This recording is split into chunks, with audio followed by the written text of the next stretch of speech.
Okay, it's time to talk about a pretty big elephant in the room. It's time to talk about Haig Club. That's coming up. Hi there, welcome to Nonsense Whisky. My name is VinPF, and if this is your first time on the channel, please do consider liking and subscribing. It really does help, and I put out new content just like this every Thursday. This week, we're going to be checking out something which is kind of controversial within the whisky world, which is the Haig Club, Clubman, and I've got a little dram here of the original Haig Club. I'll go through why I have a dram of that and a bottle of this a little bit later on, but let's have a little talk about the whisky itself, where it comes from, and why we consider it a little bit controversial. So I'm sure that most of you, if you're already here, know about Haig Club. If you don't, this is the kind of ambassadored whisky from David Beckham in conjunction with Diageo. This comes from their Cambridge distillery, which is previously known for kind of additionals to blend. These are both single grain whiskies rather than single malt whiskies. So we're talking about a mixture of grain, but because they're both Scotch, they still have to have a little bit of malted barley. I believe the mash bill is something like 90% of wheat and 10% of malted barley. As said, it comes from Cambridge. The malt so grain is usually destined for other kind of blends and things like that, and the reason behind that is because they produce single grain whiskey in a column still, which is continuous rather than batch in the pot stills that you get for most single malts. What this does is it lets you set the ABV that you want it to come out as, but it's such a kind of vicious process that it takes out a lot of the characteristic flavours that you would get from just the grain itself. So they don't tend to stand up on their own often, but there are a few gems out there. Just pointing at the old Strathclyde 25 back there. But so typically they go into blends they're smooth but not very flavourful, and they tend to round off the harshness on some younger malts. These ones, however, they believe these are ready to be bottled and marketed to the masses. As you've seen, this comes in a kind of nice little blue bottle, and the bigger brother, the Haig Club, comes in this kind of perfume, kind of cologne-y kind of shaped bottle, big one. I don't have a bottle of it because it is currently something like £45, which is a little bit over my budget for such a thing. This one, however, I got this for like 15 quid, so that's okay. I can spend that. And I will keep this for reasons, again, I'll go into a little bit later. So that's the kind of overview about what it is. Now, it's controversial because most people consider it not to be very good for its price range. It's a little bit unfair to judge it so harshly like that. It is expensive. £45, you can get a lot of excellent whiskey for that price, even bourbons and things like that, especially after you're kind of wheated. But it kind of isn't marketed to the connoisseur. This is marketed at the kind of younger end of the drinking age, so kind of your 18s and your early 20s, things like that. It's specifically the Clubman is marketed heavily as a mixer's whiskey to be mixed with Coke and ginger ale and things like that. Haig Club is a cocktail whiskey properly, but it can be drinking on its own. But it's aimed at the kind of people who don't traditionally drink whiskey, but they'll go out and they'll order a JD and Coke, or they'll order a rum and Coke, or something flashy like that. They'll see a nice bottle like this and they go, oh, okay, I'll try the whiskey. And for my money, if something like this brings in more people to the whiskey community, that is okay by me. You know, even if they just sit at this, if they're happy to spend that sort of money on a bottle, carry on. But if they get bored of that and they decide to move on to something else and try some wider excellence from the whiskey world, then fair play to it.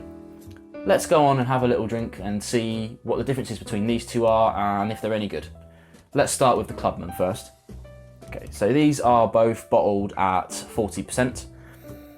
I believe they are no added colour, I don't know. It's Diageo, who knows, I don't know. The Clubman is aged in ex-bourbon barrels, whereas the Haig Club is aged in first fill, refill and rejuvenated barrels. There's no age statement at all on either of them, but we know that the Haig Club is probably 6 to 7 years old.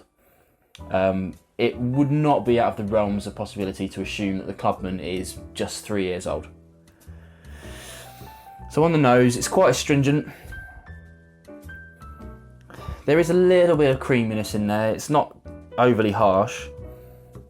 And if I'm really delving, there is a little background in butterscotch. Let's go for a palate and see what we got.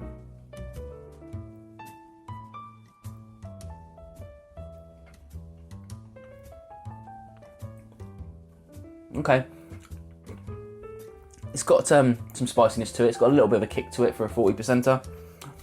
It's got a little air of gin about it. It's not very gin-like. It's not perfumey-like.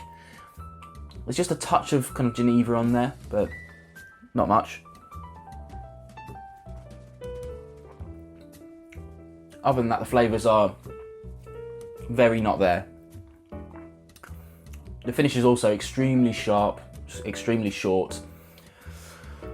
So it's certainly drinkable, that's for sure. I'm not going to mix this today. I imagine it mixes just as well as anything else does, especially if you want the flavour of Coke and not the whiskey.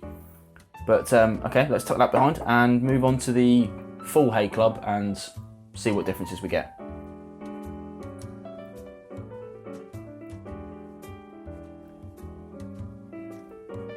Okay, so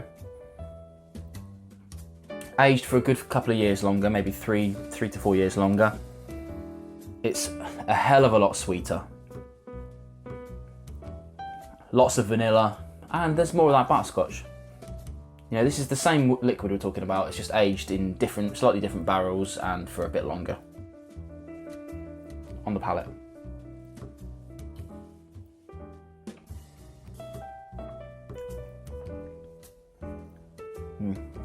It's extremely light, a little bit spicy. There's some traces of that vanilla coming through from the bourbon barrels, but not a hell of a lot again. It's not a particularly deep flavoured whiskey, but again, very drinkable, and more so, I would say.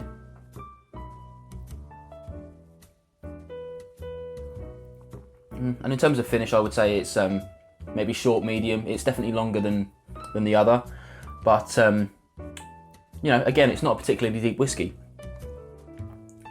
So, to summarise up quickly, I would say they're very drinkable whiskies.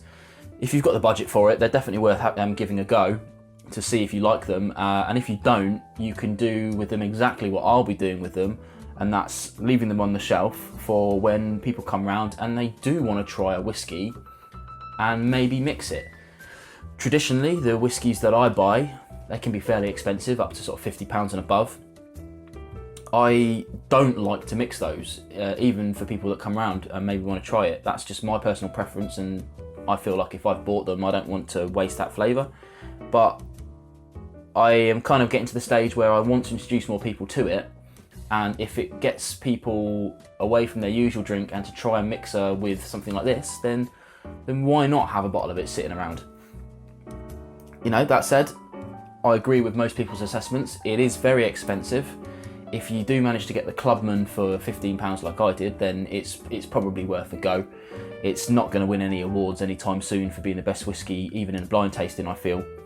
The Haig Club itself, it isn't bad. It's not going to make you want to be sick or anything like that. It's just is what it is. If you buy into it, great. If you don't, great. But that's what it's designed to do. It's designed to pull people in. It's designed to maybe take young people's money, if I'm going to be a little bit pessimistic. But, you know, there you go. So that's a quick overview of the Haig Club and the Haig Clubman. As I said at the top of the show, please do consider liking and subscribing to the channel. I put out content like this every Thursday, roughly in the afternoon UK time. Please do join me again. Don't forget to subscribe here and check out some other videos here and here. Thanks for watching another No Nonsense Whisky video.